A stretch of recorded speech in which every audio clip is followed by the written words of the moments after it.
Welcome, everybody. Thank you for joining us with this LinkedIn Live.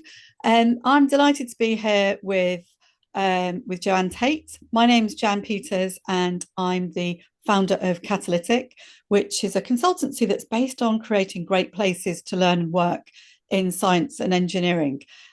We've been working for 20 years now with people in the higher education sector, but also in STEM industries. And I crossed paths with Joanne a number of years ago, and delighted to welcome you to today, Joanne. Introduce yourself, please.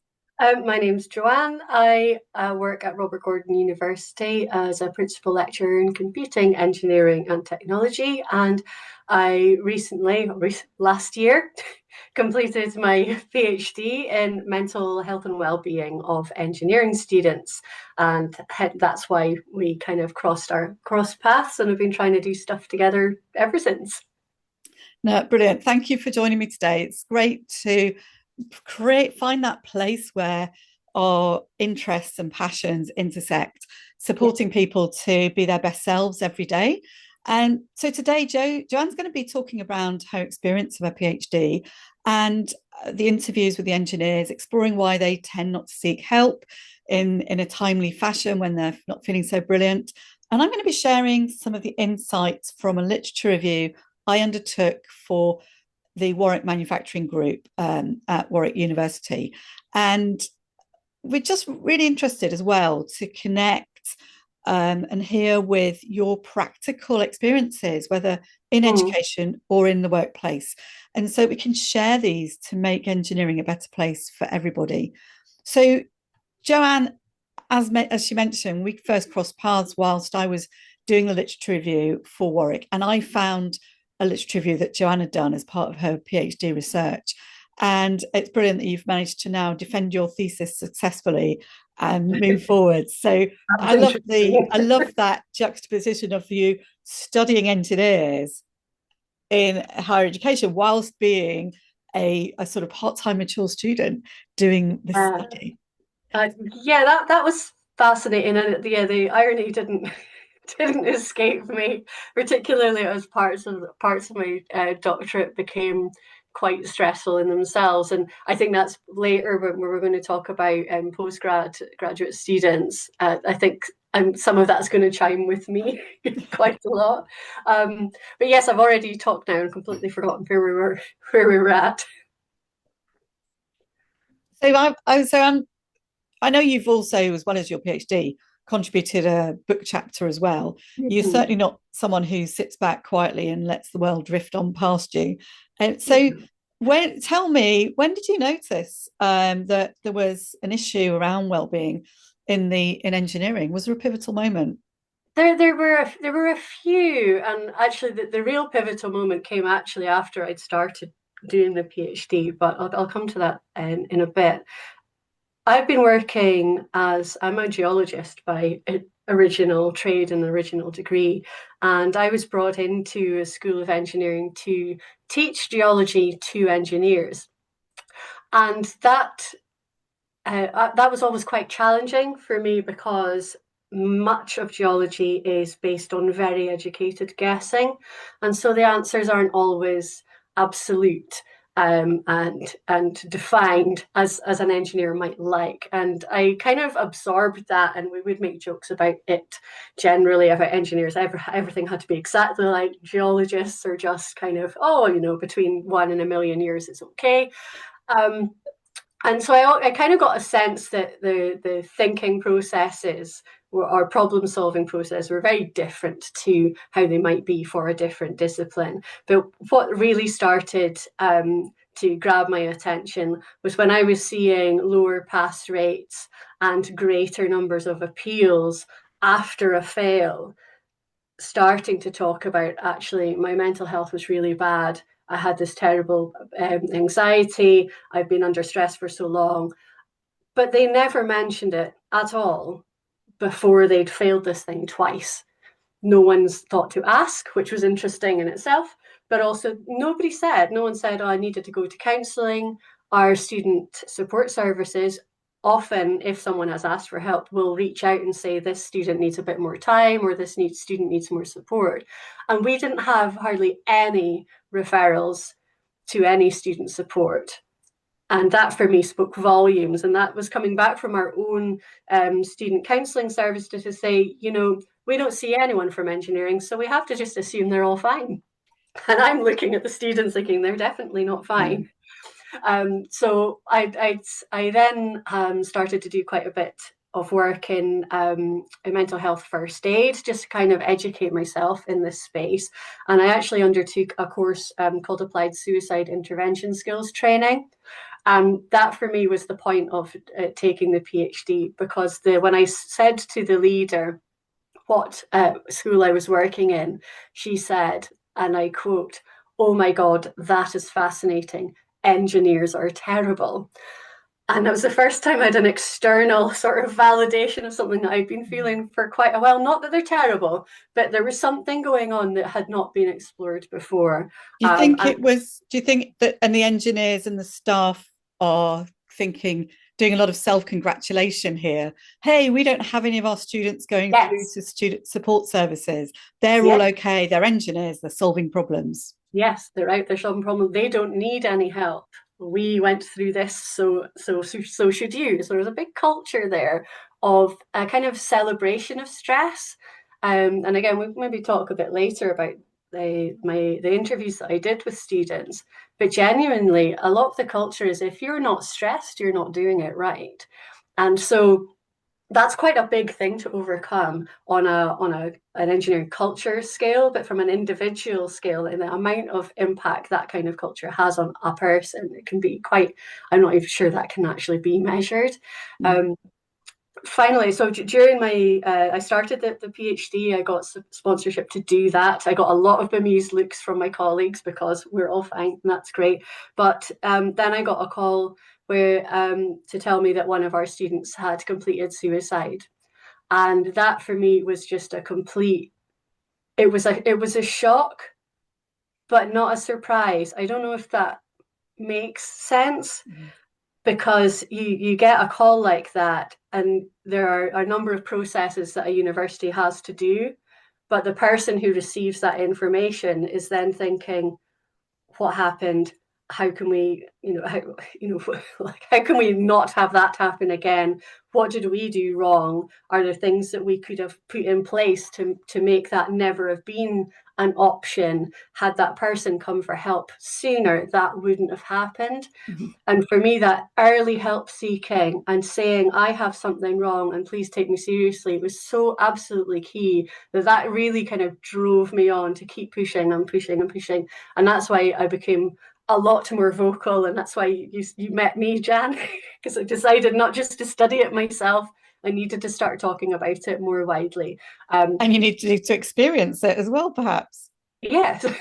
It really So, chimes that level of stress, and I see that when I work with yeah, senior teams in industry where they're making so many difficult decisions, and they're working to get drugs discovered, going through governance processes, yeah, customer issues, client issues, and there is a lot of stress around that cannot be escaped, but no, we're not perhaps giving them the right skills and tool sets to absolutely. enable them to process it. So, as I mentioned earlier, I would want to give engineers this mindset that they can actually take a more analytical approach to the problem Yes. solving of well-being.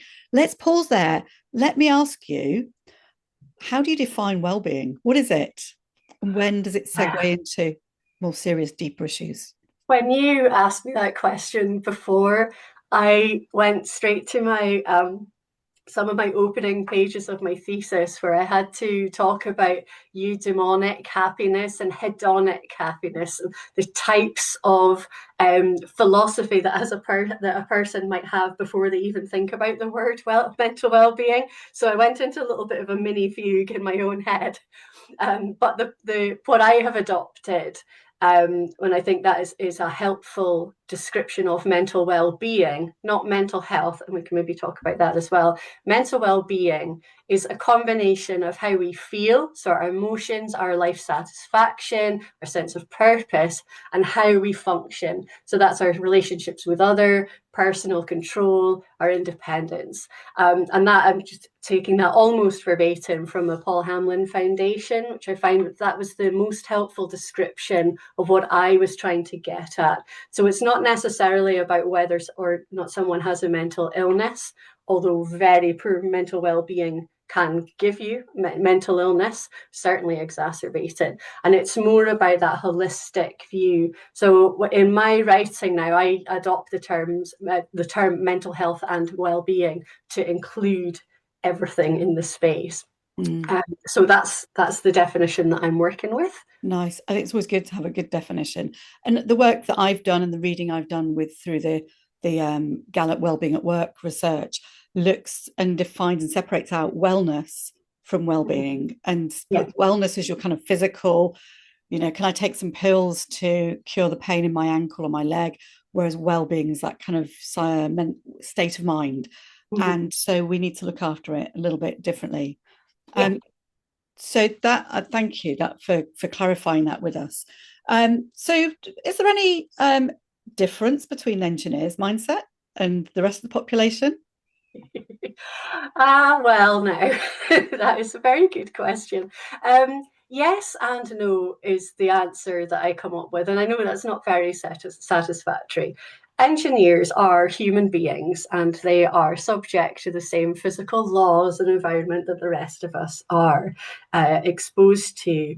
And so, no, they're not any different from the rest of the population, but yes, they are in the way that engineers, and I'm talking about engineers with an engineering degree from a university doing that kind of engineering role, they are taught largely in the same way as they have been taught since at least the 1930s and probably a bit before.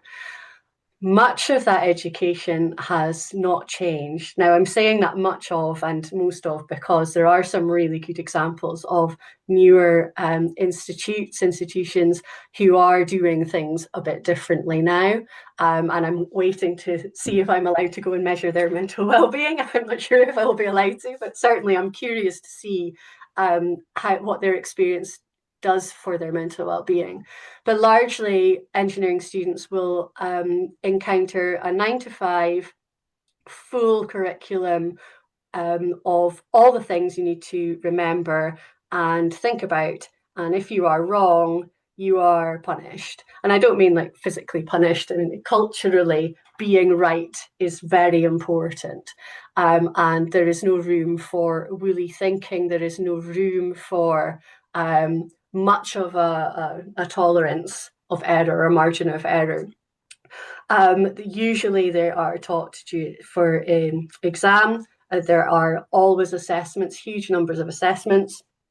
And the people teaching them, by and large, are products of that same type of teaching and learning. So the engineering mindset that is kind of trained on them over the few years that they're at university tends to be quite rigid and not necessarily, binary, but certainly there is a right and there is a wrong answer. And that kind of approach to looking after your mental well-being can be quite challenging because everyone is different, and that is a challenge. I don't know if that really answers your question, but yes, they're different, and no, they're not different. Yeah. Is my answer. Yeah, not surprising. It's no kind of like digital answer there.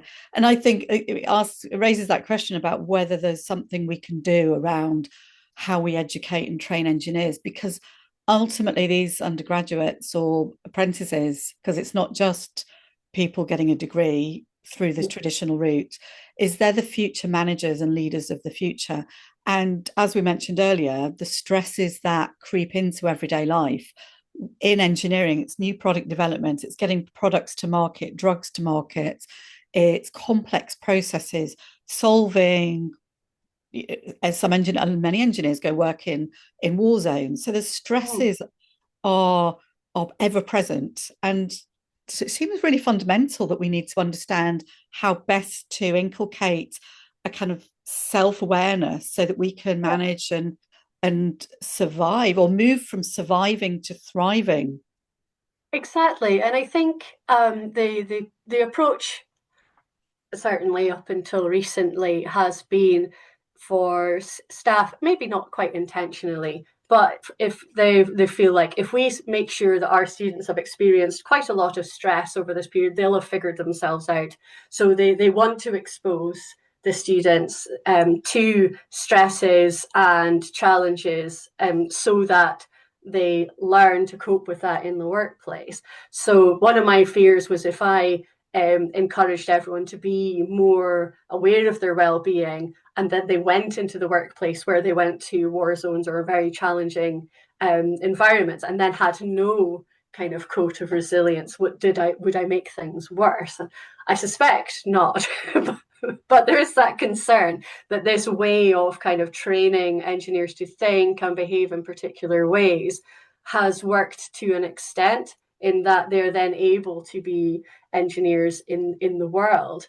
But then you start looking at the amount of people coming out of engineering, and rather than maybe absenteeism or people getting ill and coming away from engineering, staying there and not coping is just as bad. So that presenteeism piece. So I certainly think we need to take a good hard look at how we are educating and training engineers for the workplaces and the environments that they are going to be in the future, not for something that we used to experience in the 80s.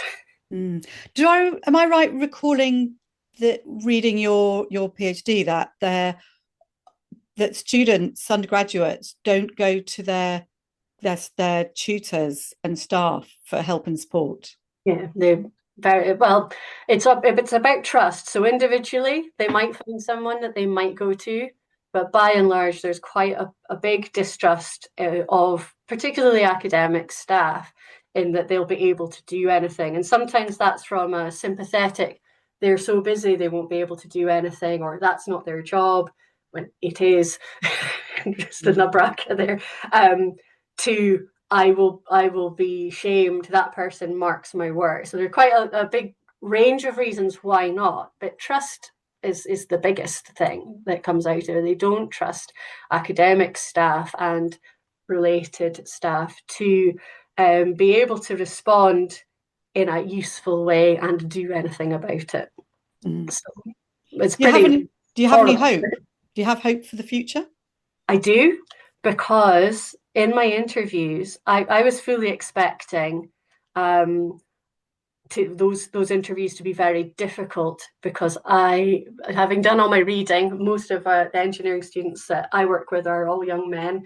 I was reading young men are not going to be able to articulate how they feel. There's this is a phenomenon called alexithymia, which is an inability to articulate what one is feeling inside. So I was thinking that these interviews were actually going to be very short and challenging, and I was going to have to do a lot of interpretation. Actually, the people who spoke to me, and there is a bit of selection bias, I take that on board, they were really able to articulate very well how they felt at any given moment. And they had a huge amount of empathy for other people, which I did not expect. And that sounds terrible. I underestimated them. But my experience has been that engineers, in the whole stereotypical engineers, often don't think about the human element, the human factor first. It might come into it, but Mm. not first. And these students that I interviewed had almost too much empathy, in that some of those students didn't go to seek help, and the reason they didn't do that was because they felt other people's needs were greater than theirs. And for me, like a bit of a mama bear moment of, oh my god, and that was scary but nice to see that actually they were thinking about how to ask for help, but actually thinking about other people needs might be greater. Now, obviously, I put them right and explained that if they don't use it, they will lose the service, and actually their needs are just as good, just as valid. And I think that, yeah, that was kind of the big one. I think I mentioned something earlier and I forgot what it was. So I'm getting that you've got an excitement about sharing these learnings more widely with people. Yeah. Has that come across? Sorry. Yeah, yeah. Well, I think that's why we've connected, isn't it? Because we have this passion to Yeah. make things better for people in engineering. Well, I think because I mean, I've spent 20 years working with engineers, both staff and students, and in various industries. And while I'm not an engineer, I see the amazing things that engineers do. They you know they create, they make the world a better place. And if we can encourage more people to stay in engineering, not necessarily try and recruit more people into engineering, but actually make engineering a career for life rather than something you do up until 40, possibly have a heart attack and then take up something else. Yeah, Quite like for people to be able to use all of their skills for as long as we possibly can. That will help humankind, and also number of other health benefits would be yeah, useful. But yeah, I'm really passionate about it, and I think people do tend to get jaded in engineering, particularly. You can see that in a number of worrying statistics around how many engineers we need over the next 5 years, and we're not getting them. So I think it's a lovely big wicked problem for us to solve. yeah. I think one of the things in the research that I did for WMG was that a lot of the offerings to support people with poor well-being and mental health, that I might have mentioned it earlier, that the engineers in the work that I did with Warwick were too fluffy. Mm-hmm. And Jane Andrews, who was working at WMG, she's just retired, and Nikki Knowles approached me because we'd had a few conversations over the years at the sides of conferences, looking at how the work that I was doing, helping to design the integrated engineering program at UCL, embedding Clifton strengths in it, Yeah, helping engineers talk about undergraduate teams and how they could enable each person in the team to contribute and get the same quality of experience out of that. yeah, And then I started working with, first of all, at UCL with their doctoral school, helping them with the workshop session ideas called The Art of Managing Your Supervisor.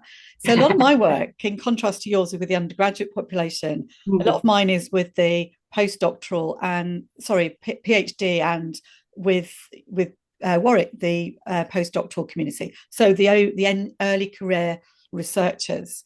And Jane wanted to understand what could be done. So in parallel, there was an internal funded project which had a survey across the ECR community in WMG, with my informed by a literature review that I undertook, to see if we could create a better toolkit for their community to know what they could do when things weren't going so well, mm-hmm.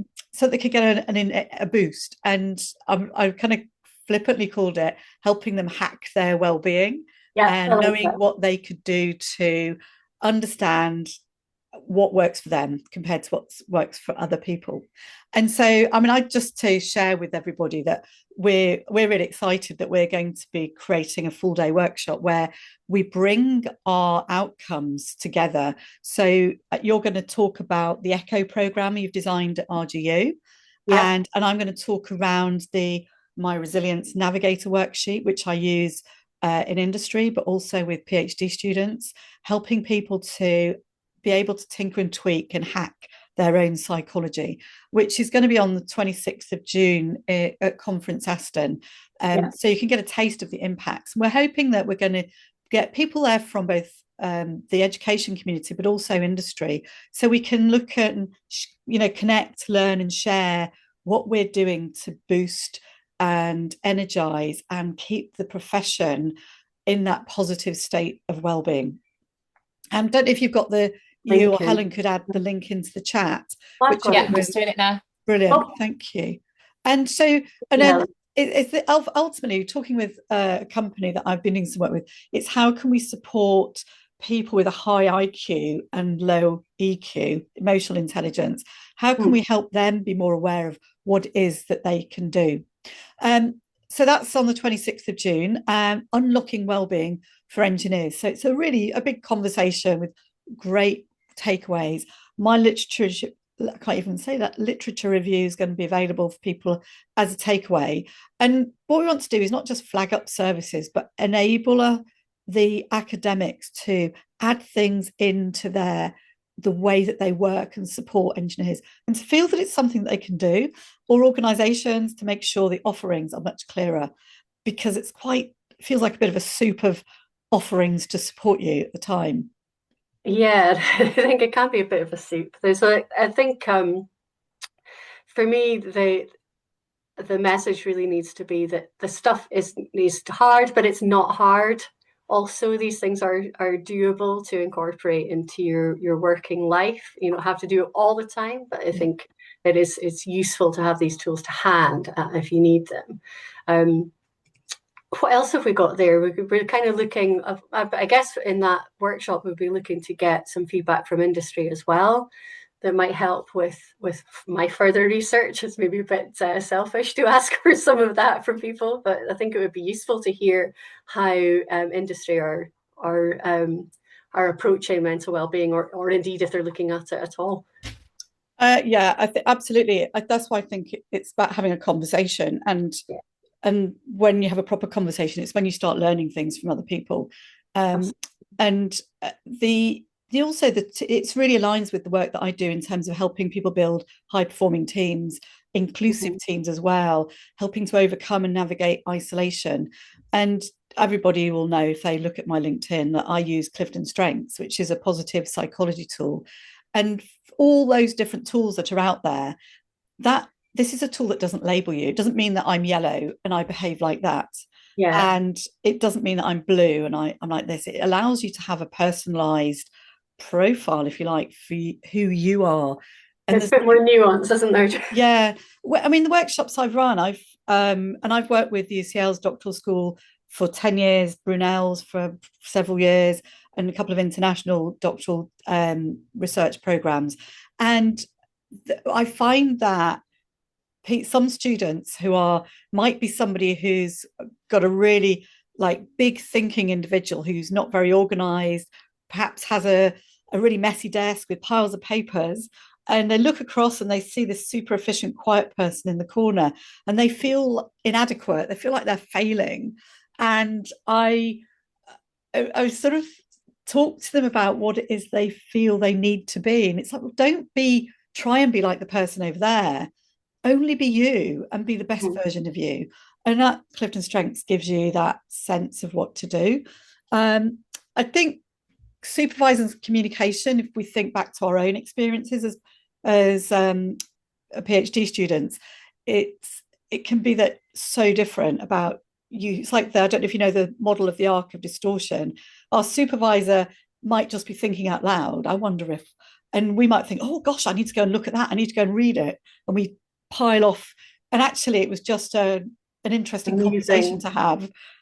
So knowing that how you think and how your supervisor and how to find some kind of alignment is really important. But I was really surprised to find a lack of research into supervision, though I did find some. I've got a couple of slides which I thought I might just share with people. Mm-hmm. If I can find the share screen, there it is.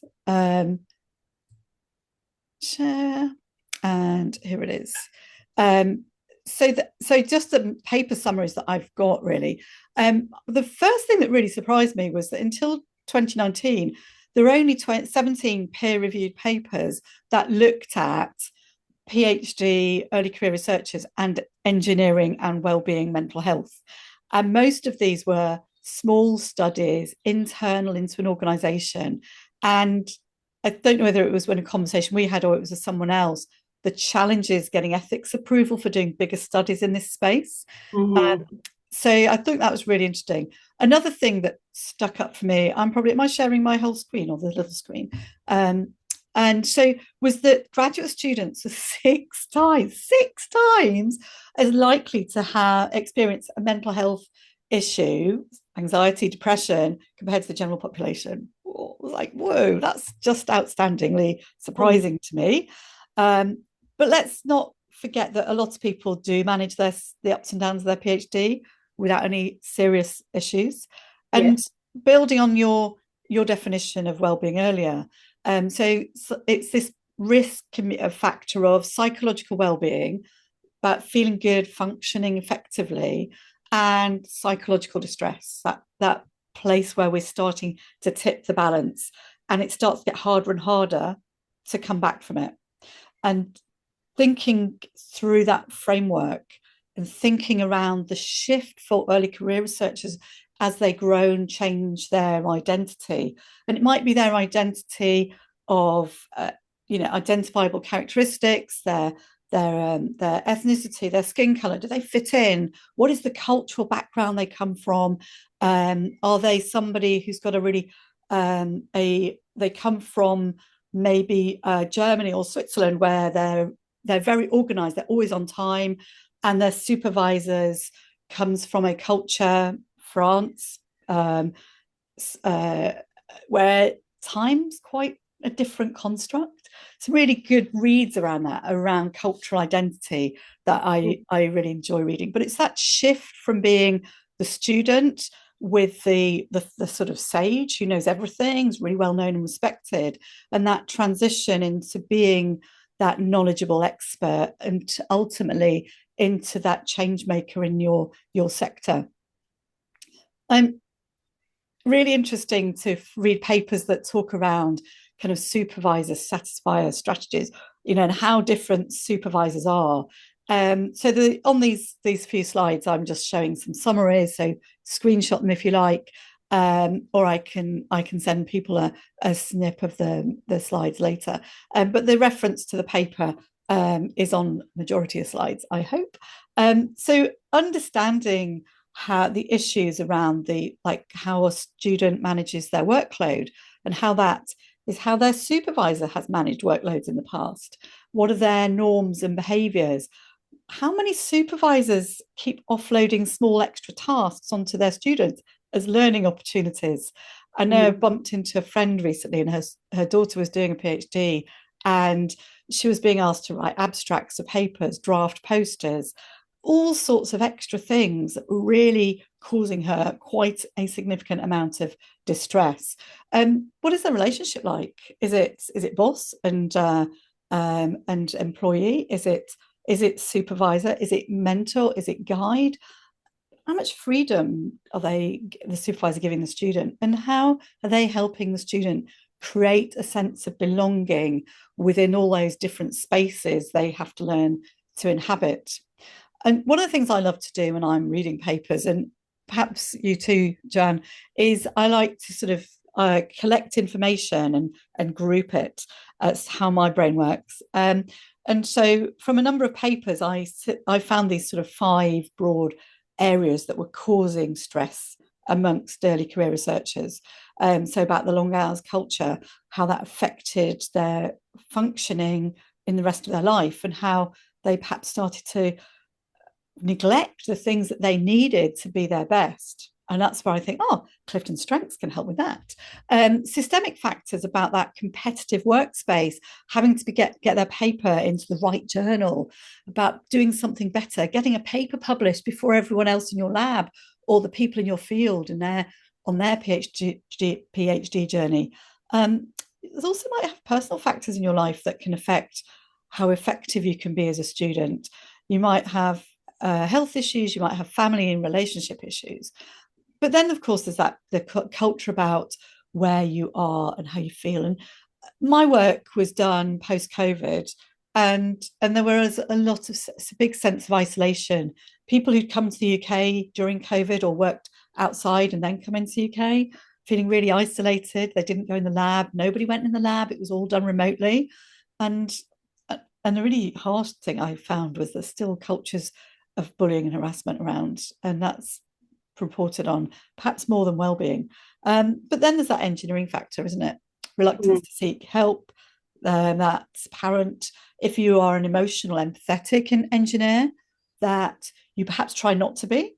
And once you stop trying to be you're then into that second guessing, trying to be something else.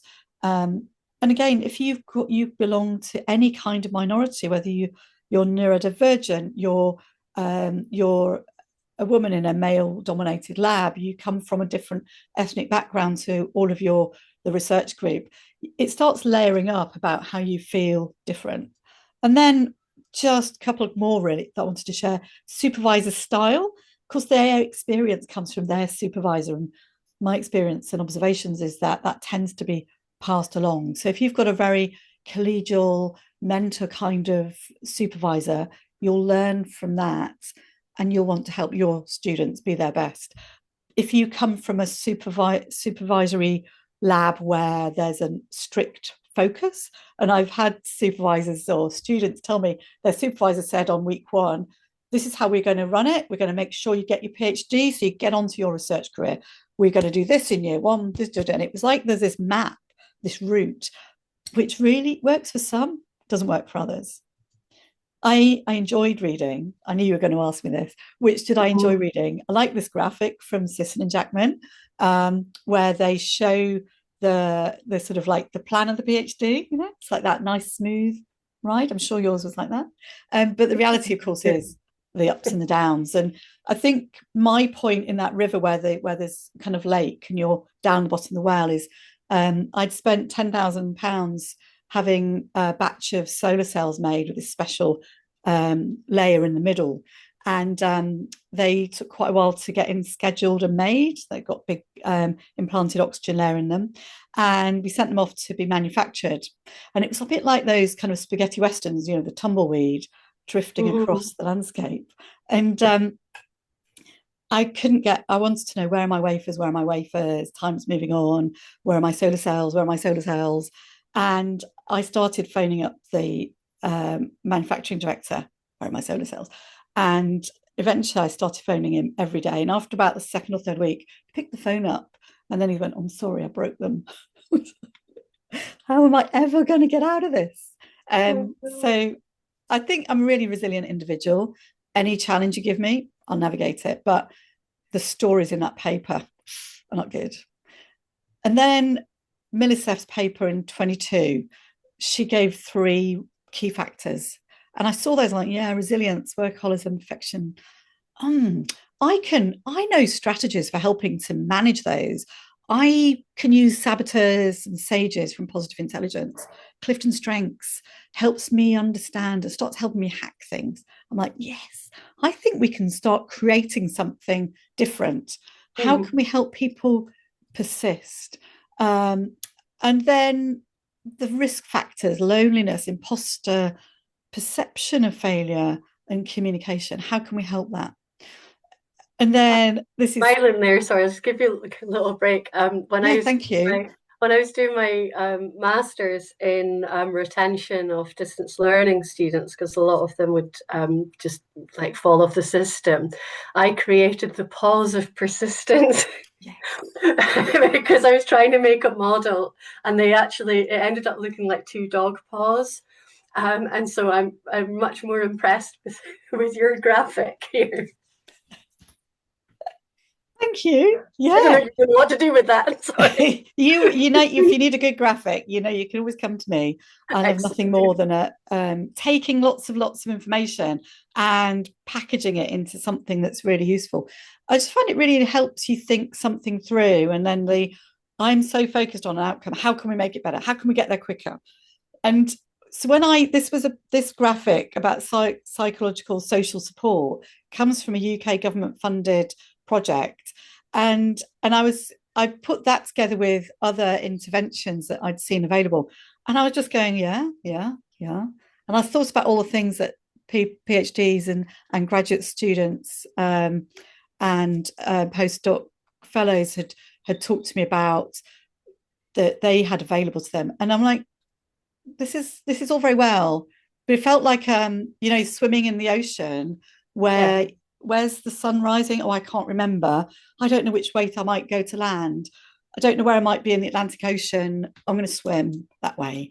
And you forget about the current. So you end up swimming 15 times longer than you plan to. And I looked at it and I thought, I spoke to a few people, and then we did a workshop at Warwick, and they like, yeah, well, I can see all this. I get advertised about sleep hygiene, Oh, meditating and praying, no thanks. Oh, reading stuff, well, I do that anyway. Oh, taking a break, yeah. And then looking at, it's like none of it really spoke to them. So we then we created this pilot workshop, and we've run it several times since, and I'm now working with industry using it, which is using a strengths-based approach, helping people shift from surviving to thriving. And we all know that the surviving bit actually is not the end of the story.